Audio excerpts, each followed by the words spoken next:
What's up, what's up, what's up? I'm Brandman Sean. And I'm Corey. And we are back with another episode of No Labels Necessary podcast. You can catch us every Tuesday, every Thursday on YouTube, Spotify, Apple Music, wherever you stream your podcast. Here at the intersection of creativity and currency. And as always, we got some crazy topics for you guys. Today, it is how you break an artist, particularly the mindset of breaking an artist. There's a difference between marketing and breaking an artist. Those specific phases, it's a game changer, and I want to make sure y'all understand the specifics today. Whole different world. Whole different world. There's two clips that we're going to go over in this episode. And the first one, the second one really gets into the details of that breaking an artist mindset. But the first one is a great setup because Rick Ross dropped game on how he can identify if an artist is ready to go or if they're ready to invest in. And I think he applies this mentality towards just in businesses in general, it seems like, but especially artists. So let's go ahead and play this clip. If I see you city to city, I look at you different. I know what you capable of when you really getting some paper. If you somebody I bump into in different markets, I know what you capable of doing when you really getting some money. What this reminds me of is actually a recent conversation that I just had. Completely different context, but the analogy still applies, right? A turtle and a bird can both be in a cage. Okay. But when you open that cage, the turtle's gonna walk that slow walk and the bird's gonna fly. Right? Okay. So what he's saying, right? Consider the cage not having money, having access. All right. All right. But once I give you these resources, I already see what you can do. He's like, I see the grind. I see you everywhere. I see you moving. And I know once I give you the resources, you the bird, you're going to fly. Yeah. Somebody else, a lot of people think, oh, if I just had money, if I just had these other things, and then you give them those resources, things look the same because they're those same people, right? They're the turtles. They're the turtles. Okay. Right? I'm with you now.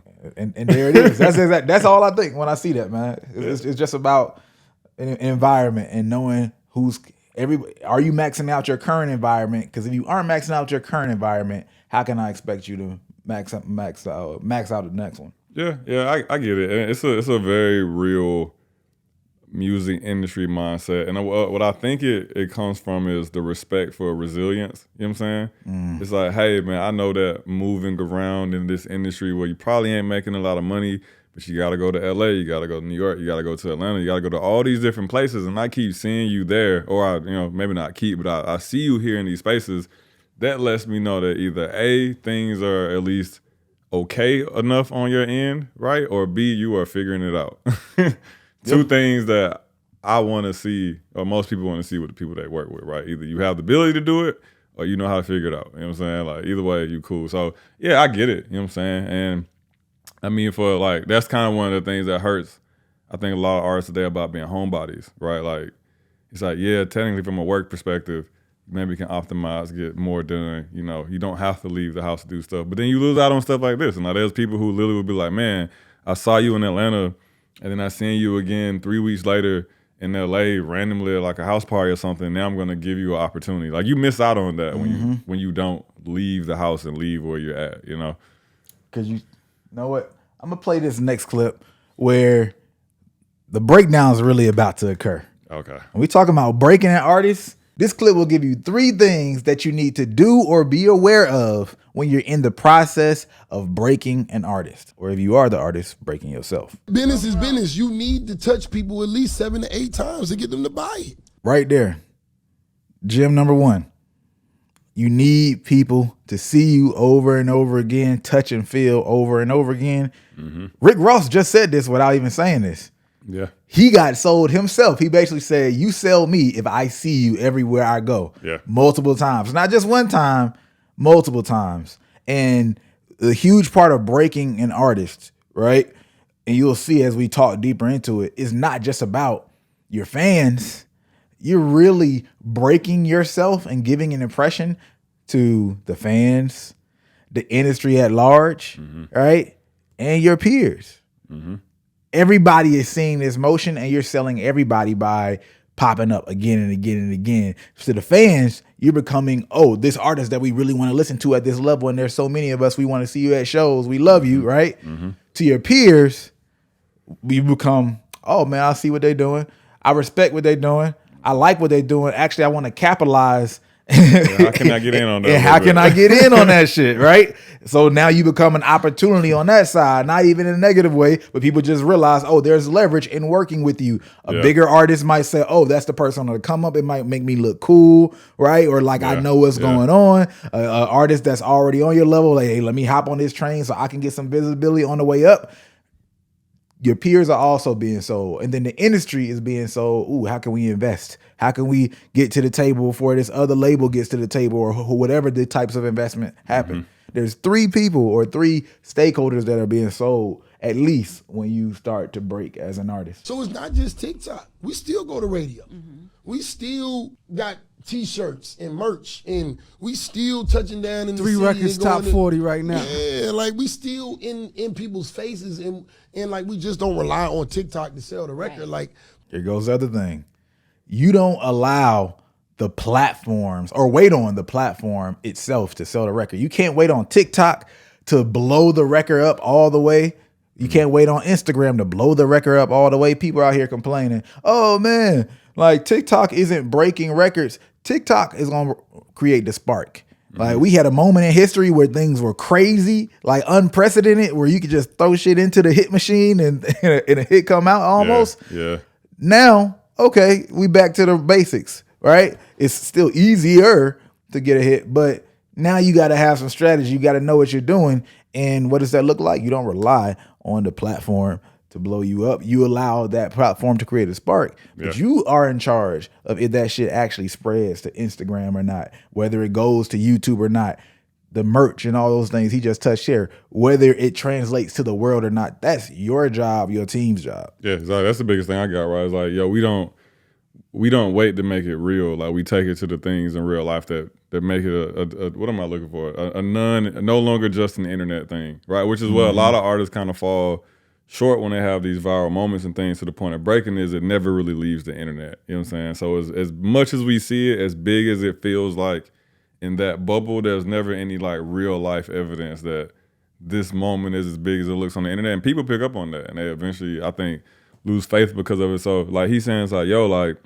this is just a piece of the machine, the digital machine, but we're gonna make sure it hits radio. We're gonna make sure there's merch and street teams and these things that, we're essentially gonna do everything else that we would have did whether or not this shit hit. It's just now we have the attention and the spark from the TikTok moment to add to it. Where it's just, like you said, it's just like, I don't know, I feel like people try to look at how to get by with just one part of the machine, you know what I'm saying? Which we've seen a lot of artists do successfully. Like it may be 12 different parts, but we've seen people be successful using 1 or 2. Because it goes so crazy on that one. Yeah, exactly. Yeah. Exactly. But they forget, they're like, oh man, in the perfect world, I should be doing all of these things at the same time. You know what I'm saying? Or more importantly, the ones who are watching, don't forget, they don't even understand that that's an anomaly. Yeah. Most people have to go multiple platforms, like really work it to blow. Those cases that one thing and they really take off, one, they're still going to spread to other platforms in general. But 2, like those are moments in time that are very hard to duplicate. Yeah, exactly. You're an anomaly. That's it. Yeah. That's it. Let me take a quick second to tell you about Forever Fan, because many of you know that my agency is responsible for helping multiple artists blow up, tens of billions of views and billions of streams. But I want to specifically talk about a strategy that we've used to help artists get millions of streams on their very first song. And as a matter of fact, in the last 12 months, an artist got signed to a major label using this specific strategy, and you'll never guess what it is.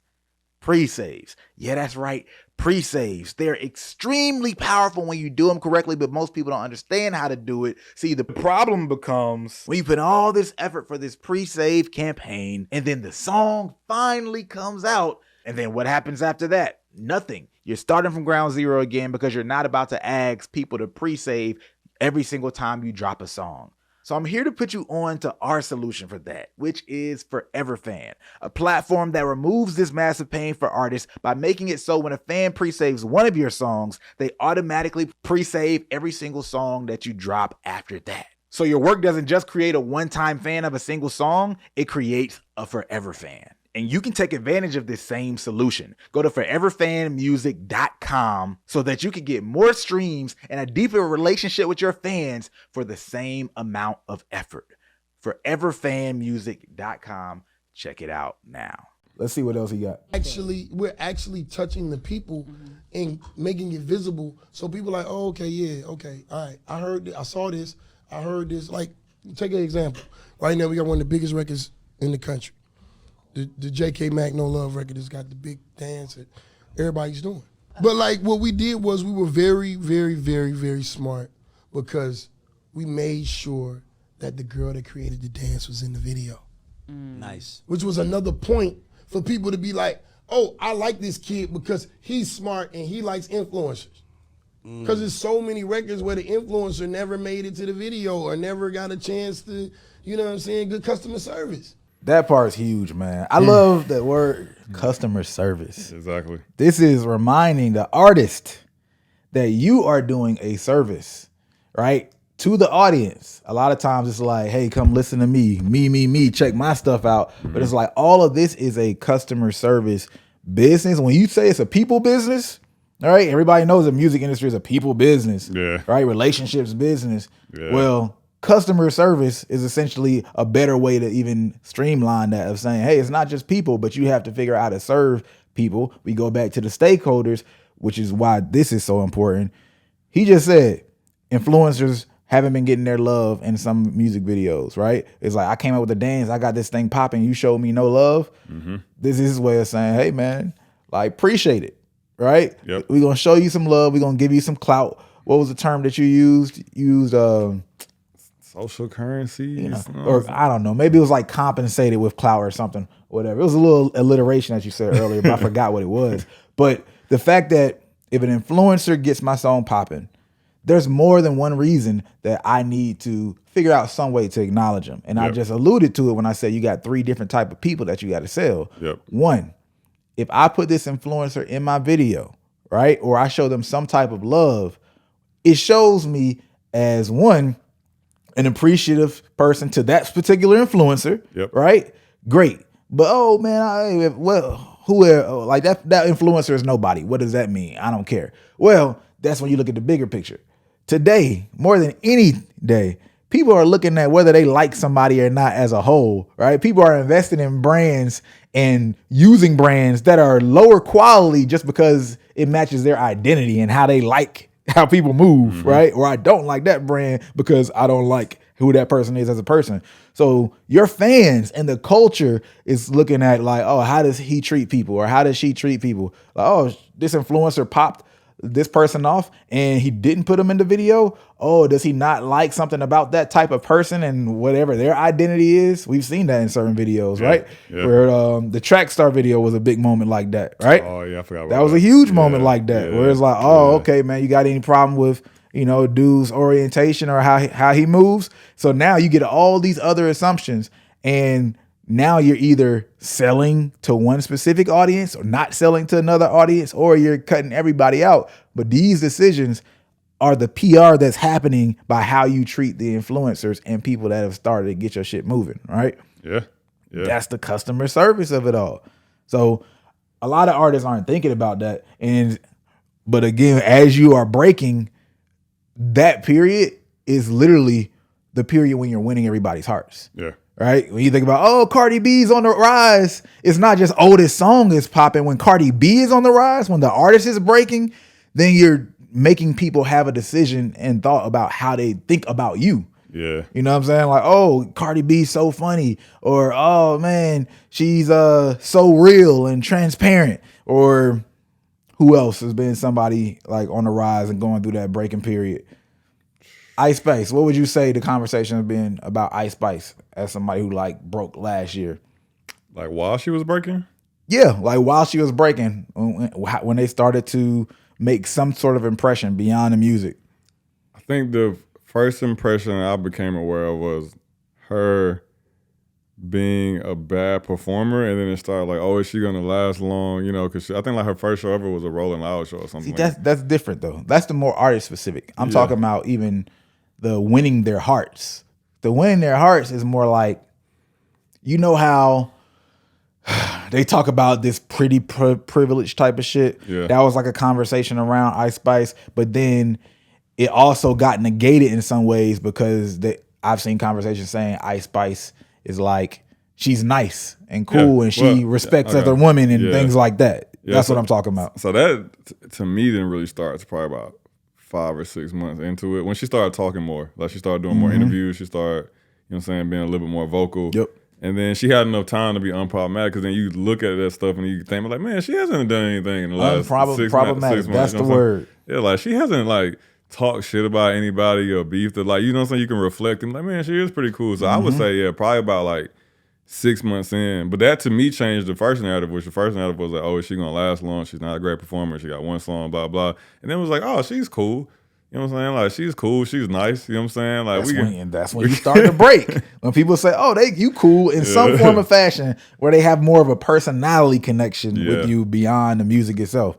Even Glorilla had multiple songs, like she was ringing off. I think they had to slow down with her because she was about to Fetty Wap the whole game. Like she was coming with him, right? Yeah. But then it became like this narrative of like she was real in a different way than the Cardi B real they talk about. But it was like a humble type of thing, or like I think so. Around the way, you know what I'm saying, that they were kind of doing with her. Yeah, like the girl next. I don't think they were girl next door in her. I won't say that. I think it was just like the opposite. I mean, it depends on what door. Like they were girl next door, and it was just a different door. I think it was just the juxtaposition of the genre that she's in, right? Like she's in bad bitch rap, which like bad bitch rap is very braggadocious. You know what I'm saying? Very like they out there, they the characters 24/7. And then she's not. Like she makes the music, but then she's like real life. She just kind of chill. You know what I'm saying?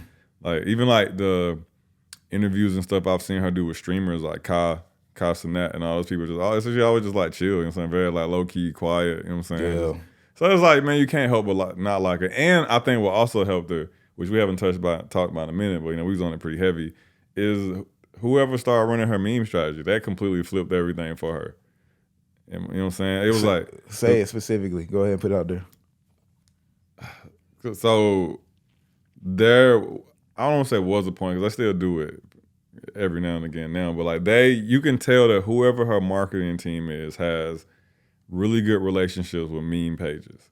And so what I'll see every few weeks is just the most random memes and discussion topics around Ice Spice. Like I saw one a couple of days ago. It was like this rap page posted, you get a call at 3 a.m., you know what I'm saying, who you going to see first? And it was like on the left, it was Ice Spice, on the right, it was Lotto. And I was like, this shit random as fuck. Like, why is this on the rap page? But I'm like, but you know, my marketing brain kicking in. I'm like, bro, that's a nigga pulling the strings with this shit. He knew the ass was gonna stop everybody. You know what I'm saying? You get engaged by the headline, now you talking about her. You know what I'm saying? Like, but like her team is really good at putting those types of memes and stuff out on the meme accounts in a way that like I said, I haven't really seen too many of the girls from the bad bitch rap genre really do that. Usually when they do it, it's like they accidentally kind of cross over. You know what I'm saying? Like it seems like Ice Spice's team has been controlling that for a minute. Yeah, they're really heavy with it. I mean, I think the one that's more interesting to me is Glorilla's because it's not so heavy with it and just be everywhere and omnipresent. Yeah. But it was clean in terms of, again, saying what type of person this girl. Like, oh, let's show her at not Pizza Hut, working at McDonald's. Yeah. You know what I'm saying? Like she had a narrative with a lot of women that I've spoken to where she's unproblematic in many ways. Yeah. In terms of that type of problematic that they're talking about. Like, you know, it's like, oh yeah, and then things that she talks about is a little bit, it's adjacent to like scamming, right? She has her own pocket. It's adjacent to I'm just a bad bitch. Like it's not, she's actually talking like a nigga. Like when you really like, yeah, bro. The other, like, there's this is gonna take us too far off topic, but the other women they say are talking like dudes, but really they're just talking like, I know women to talk, but it's just putting out there public. But like the way her bars are delivered, there's fewer women who really deliver the bars the way that Glorilla is doing. But that's again aside the point. But I think that actually had a part of how they branded her. let's finish off this video. That has to Back be a to good part customer of service. everybody's business model. I don't care if we selling foundation. T-shirts. A lot of people don't know how to stretch the moment into a career, and that's the problem. That is you know. So literally everybody the problem. talks how bad TikTok is, but like, if you don't know how to make a sandwich out of scraps, then just shut the up. Wise advice. He came hard with the cherry on top. I don't think I've ever made a sandwich out of scraps. Hey, Kind of crazy. I definitely have. Out of scraps? Yeah, turkey scraps especially. Like that's never mind. Yeah, never mind. Let's get off that. That last point is important, to stretch the moment and make it into a career. Yep. This is why I stress to so many artists, when there's moments, right? Every time a window opens up, you have to go hard and go up as many levels as you can in that window. These windows don't always happen. And when they do, if you don't take advantage of it, you can't just be, oh, shoot, man, something else is going to happen next year. Like, there could be a window where you miss going to level 8. And then you find another window and you go to level 5. So you feel like, oh, I made that progress. I made the moment back. It's like, nah, bro, you didn't realize you would have been on level 8, probably 9 from now, because you would have been at level 8 and then continue to push on, right? It really does work like that image I always say of being in a spy movie and the door's closing and you slide down that thing before the door closes on you. Everybody don't make it. Everybody don't make it. And the thing that people miss is just understanding what that momentum it takes. Like, how much energy does it take in that moment, all right? And then secondly, having the preparation, the resources, and know-how to actually take advantage of that moment. That's what gets a lot of artists, obviously. But a lot of times we'll say, oh, this person just didn't pop or win because they were that type of artist. But then you'll find an example of that type of artist that's actually made it a full career, or at least made it a longer moment. It's like, oh yeah, he was just more of a comedian. It's like, some comedian. You look at a Lil Dicky, you know what I mean? You look at a Weird Al Yankovic, you know what I'm saying? Like, you look at all these types of rappers, or in different type of comedic as well that exists, that find ways to extend moments. Is how you move with it. So, like, I think the biggest thing that we dismiss when we look at a lot of the indie artists that are like just on TikTok, you don't have a management team, you're in your bedroom, is feeling like, oh yeah, that person just popped and then they didn't keep going because it was just one of those moments. It wasn't a real song, or they're not a real artist or something like that. It's like, nah, they really just didn't know how to stretch that moment and have the resources around them to do so. Yeah, no, I agree. Because like I said, it's a lot, especially if it's coming from a true viral moment. You know what I'm saying? Like, it's all this attention being thrown at you.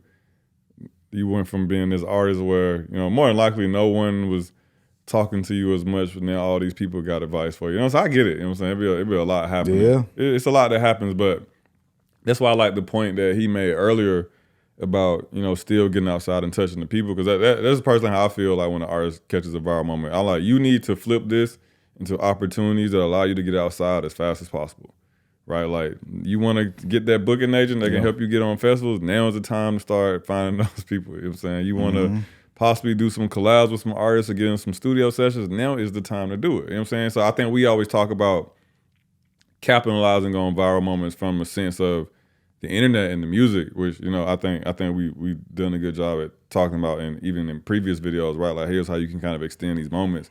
But like I said, I look at it like, bro, how can we get you implemented and embraced by the real world as fast as possible while they still care about this thing? Because we probably got 3 months max before they no longer care about it.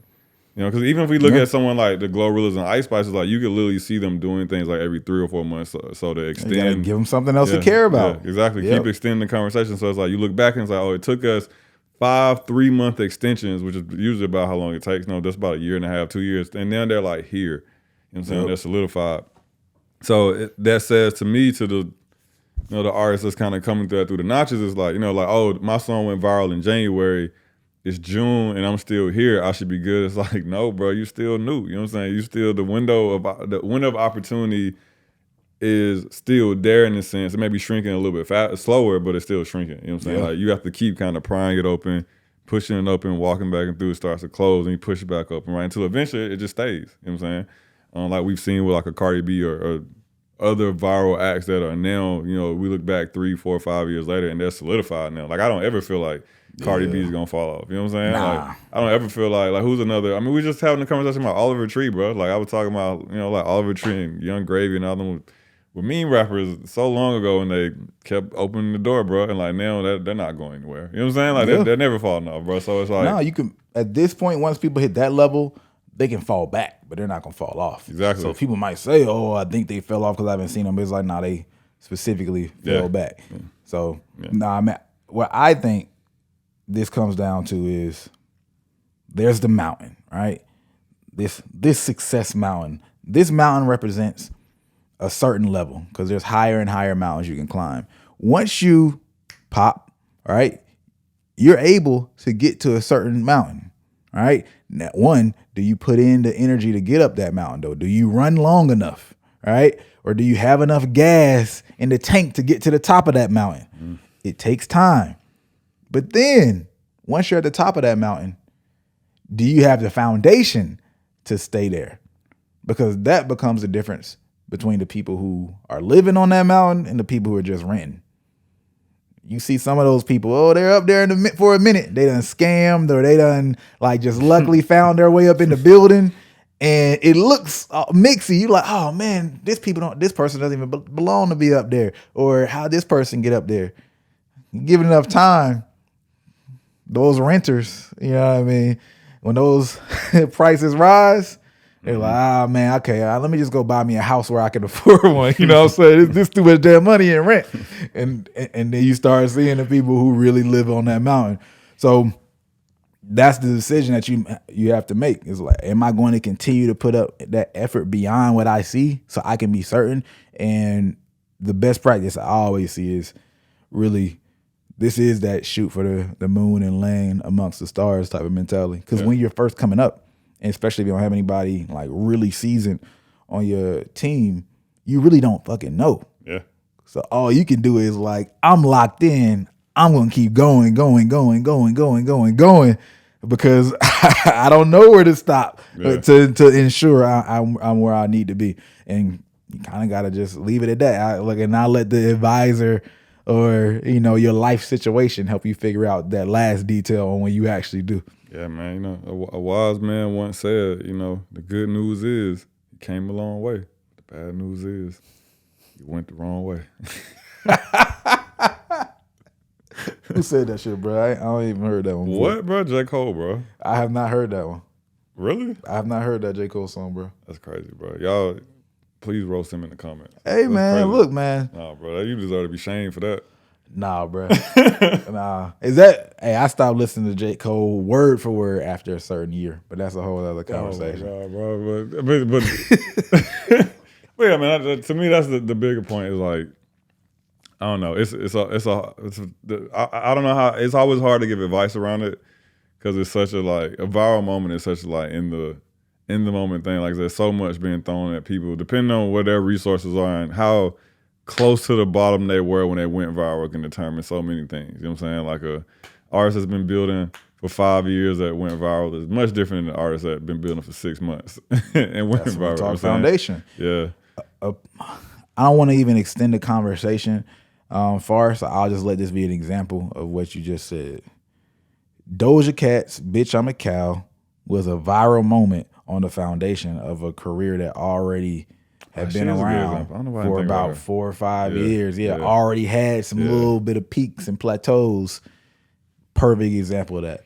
But with that being said, this is yet another episode of No Labels Necessary podcast.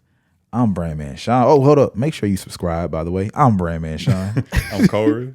And we out. Peace. Hey, if you like this clip and you're an artist that's looking to grow your career or a manager or a label to have artists that you're working with, we have free content and courses at nolabelsnecessary.com where we break down using some of our real case studies. For instance, we took an artist from 0 to over 1 million streams on his very first song using a special content rollout method. And we break down step by step everything that we did and how you can use it for yourself.